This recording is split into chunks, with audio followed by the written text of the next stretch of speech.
Kenalkan, nama saya Carlos Marianus Menelu, NIM 1903-06-054, kelas PTNC. Di sini saya akan menjawab soal UAS dari Bu Tati Fidianasari, SPT MP.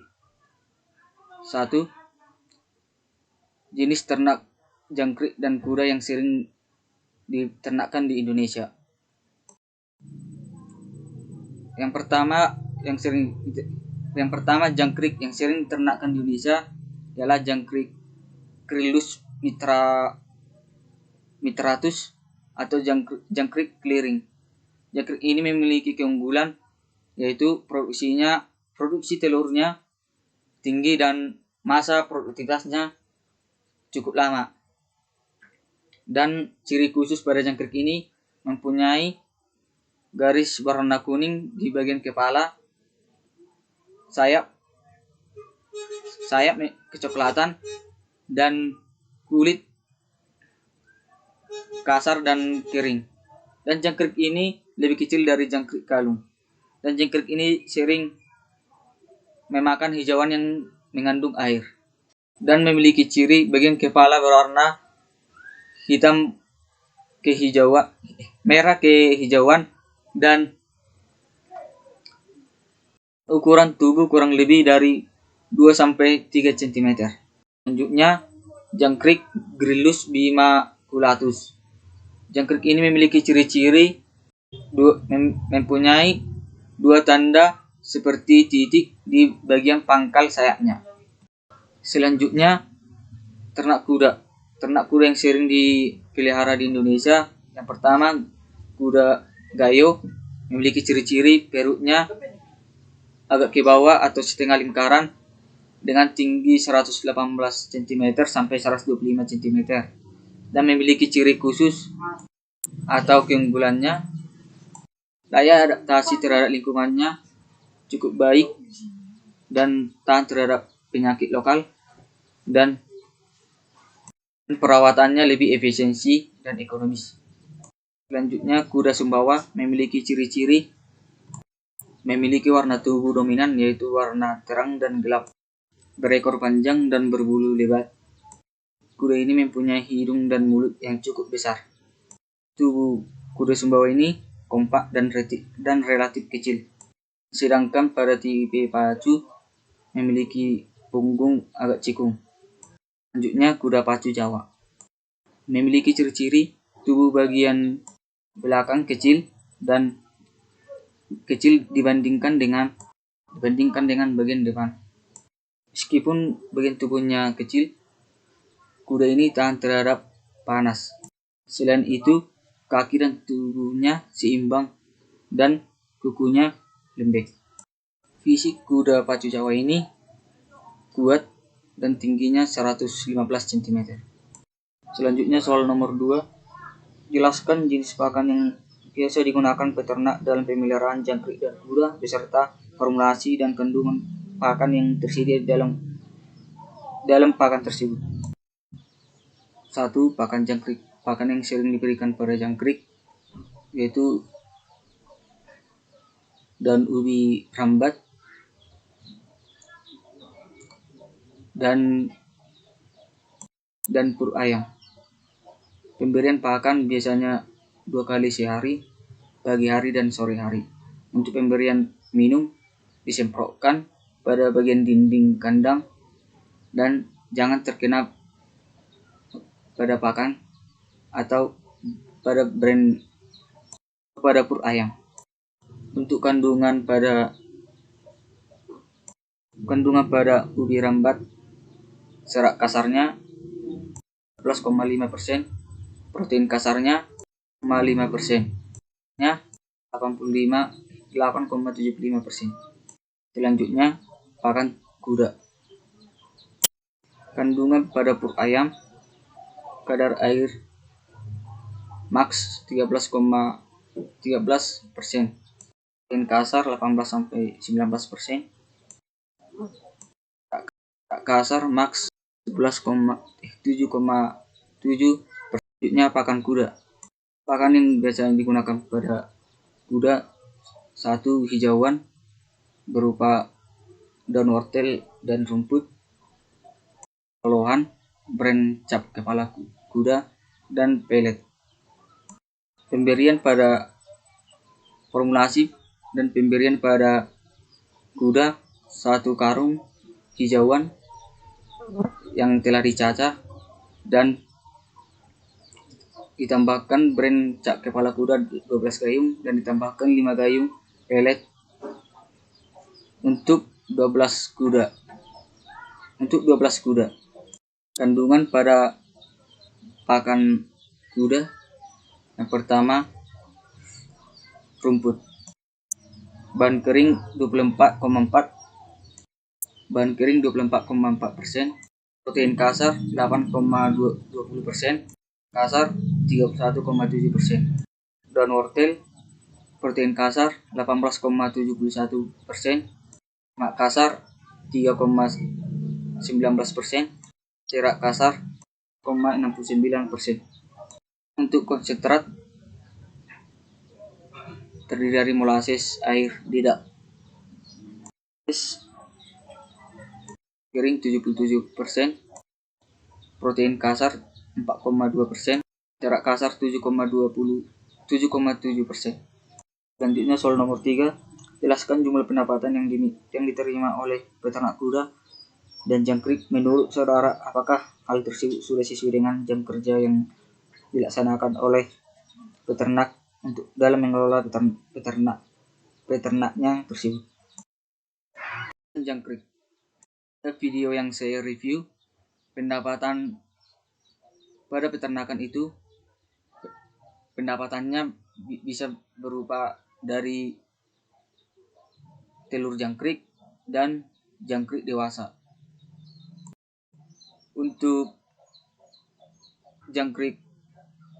telur jangkrik biasanya 1 ons 50.000 dan peternak ini bisa menghasilkan 1 kilo per bulan. Dan jika dijumlahkan hasilnya adalah jumlahnya ialah 985.000. Dan untuk pendapatan dari jangkrik dewasa biasanya per bulan itu 20 kilo per bulan. Dan untuk 1 kilonya biasanya untuk eceran 55.000 per kilo. Dan jika dijumlahkan semuanya, peternakan ini bisa menghasilkan 1.500.000 bersih per bulan. Itu dari 17 kandang. Dan selanjutnya penghasilan dari ternak kuda. Dari video yang saya review, peternakan ini menghasilkan pendapatan dari penjualan kuda, rekreasi kuda, fotografer kuda, penjualan feses, dan penjualan susu kuda.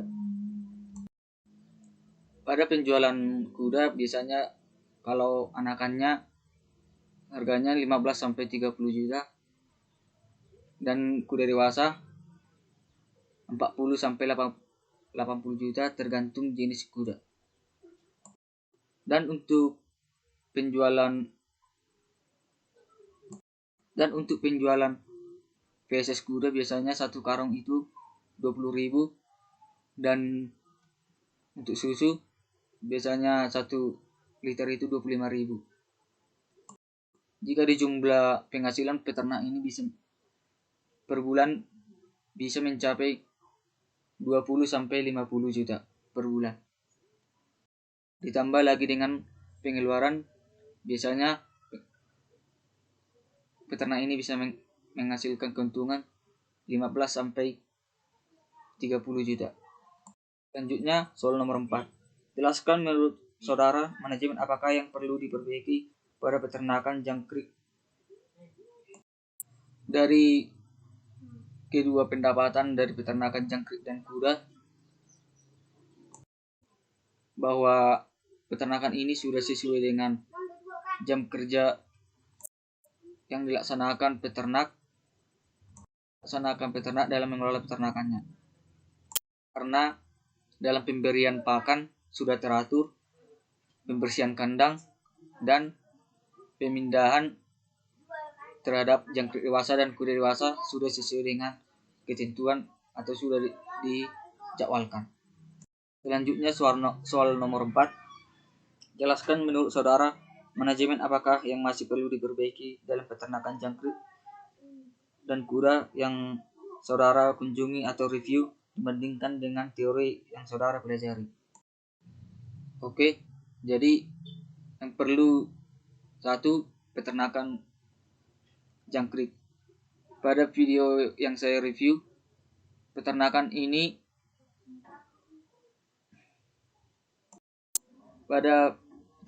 manajemen yang harus diperbaiki adalah manajemen pemasaran. Karena manajemen ini adalah manajemen yang paling utama, karena dalam manajemen ini adalah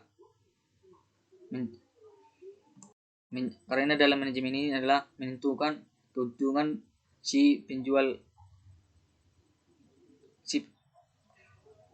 Dari video yang saya review pada peternakan jangkrik, manajemen yang harus diperbaiki adalah manajemen pemasaran.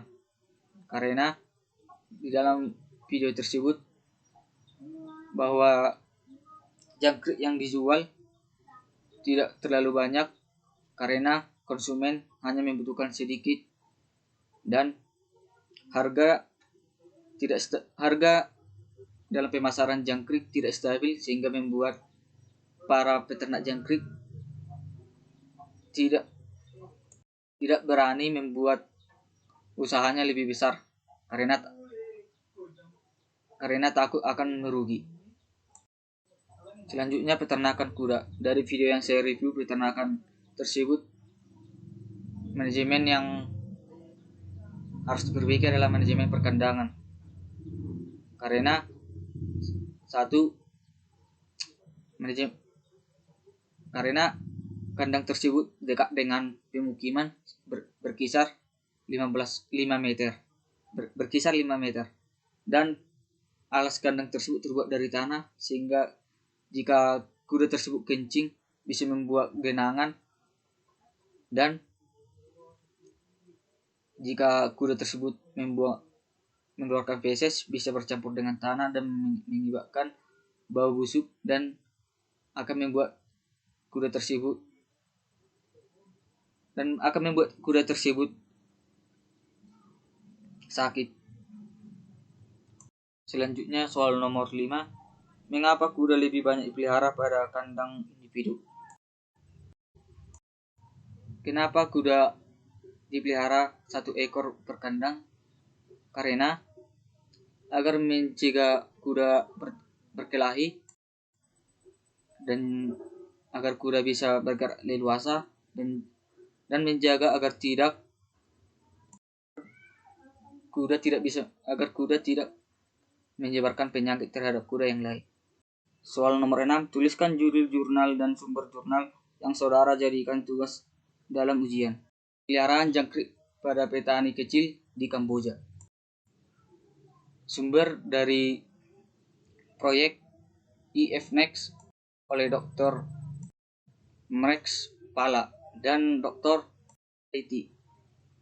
Yang kedua, jurnal kuda, isolasi, Streptococcus sp, karies kuda di Aceh Tengah, dari Laboratorium Mikrobiologi Kedokteran Hewan, Universitas Syah Kuala, Aceh. 7. Jelaskan tujuan dan perlakuan yang diberikan dari penelitian di dalam jurnal tersebut.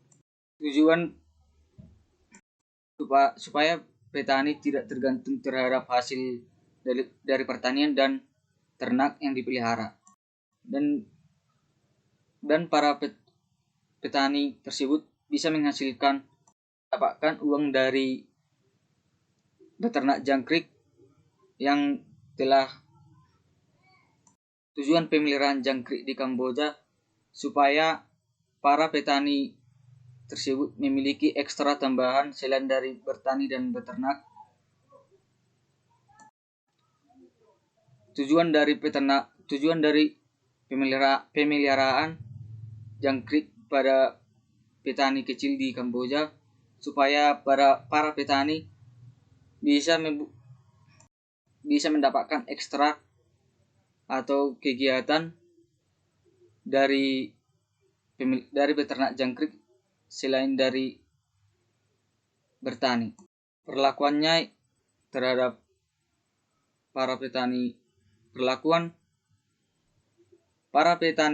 para peternak kecil dari Kamboja ini, perlakuannya yang dibantu oleh dokter mereks kepala supaya dengan cara mengumpulkan semua penduduk desa dan memberi atau langkah-langkah dalam beternak jangkrik. Tujuan dalam jurnal kuda yaitu untuk mendeteksi Streptococcus sp pada karies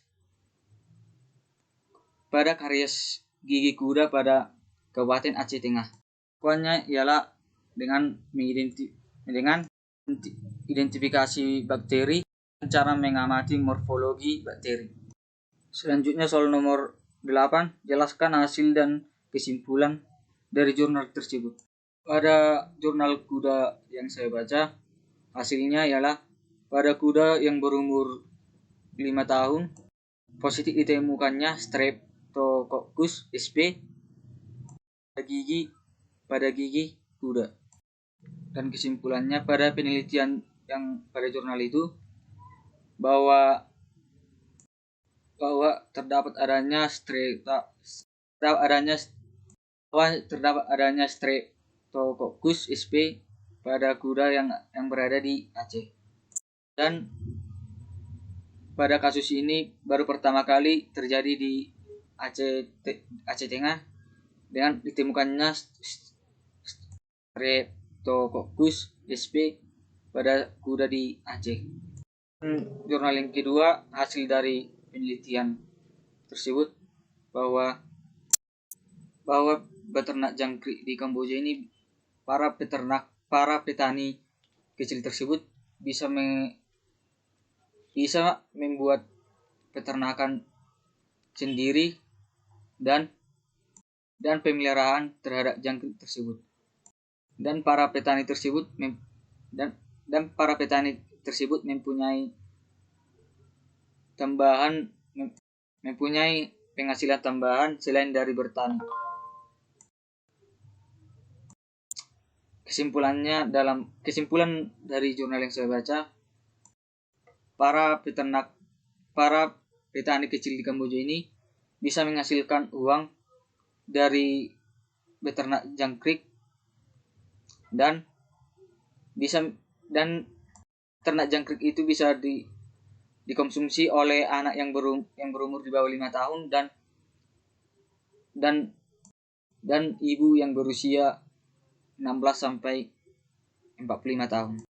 Dan di dalam jurnal ini juga